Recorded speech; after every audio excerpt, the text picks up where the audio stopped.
Top companies spend billions of dollars every year trying to get your attention. In 2020 alone, consumer goods giant Procter & Gamble spent $7.3 billion to place their products in front of buyers. For decades, the executives approving those massive budgets were haunted by a single, terrifying financial question. Is any of this actually driving sales?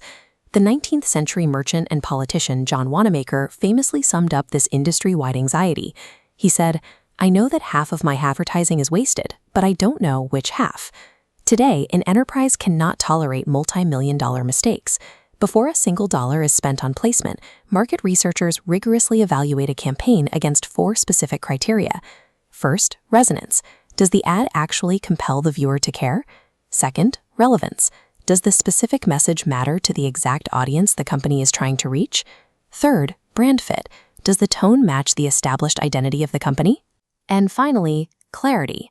Is the core message easy to understand? Meeting all 4 of those criteria requires ditching Wanamaker's reliance on instinct and adopting a precise 3-step scientific life cycle. Step 1 is the qualitative phase. Long before a commercial hits television or the internet, researchers test the raw concepts in focus groups and online communities. In these intimate settings, analysts use open-ended questions to map the psychological drivers behind a consumer's reaction. The goal is to isolate the specific why behind the feedback. Imagine a company screens a highly sarcastic commercial. The focus group might laugh, but then reveal they completely missed what the product actually does. That indicates a failure in clarity. Or they might find the humor too edgy for a family-oriented brand, revealing a failure in brand fit. Discovering a joke lands poorly in a small room costs a few $1,000s. Broadcasting that same bad joke during a major sporting event costs millions.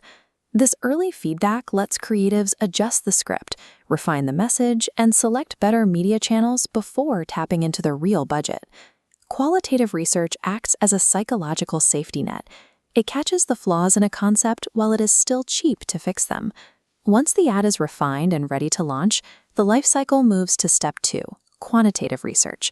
The goal shifts from shaping the creative idea to gathering statistical proof that the live ad works across a wider population. To do this, researchers execute a pre- and post-advertising study.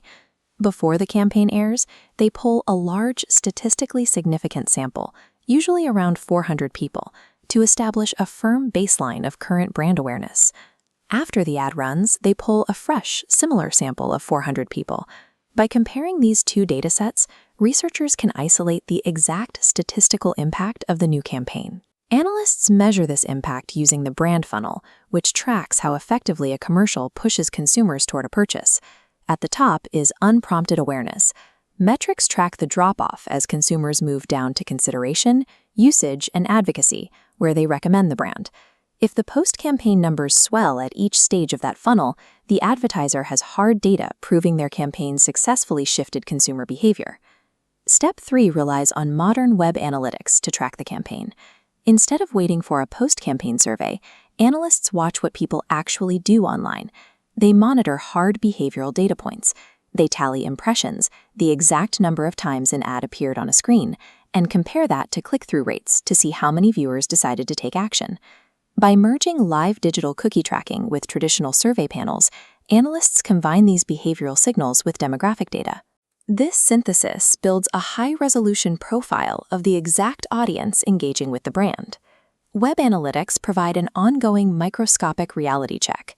If a digital campaign misses its targets on day 2, the brand can pull the ad, tweak the audience parameters, and relaunch it on day 3.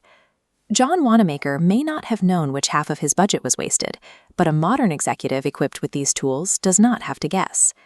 The modern advertising life cycle combines the deep human empathy of qualitative focus groups, the statistical rigor of quantitative surveys, and the real-time behavioral tracking of digital analytics.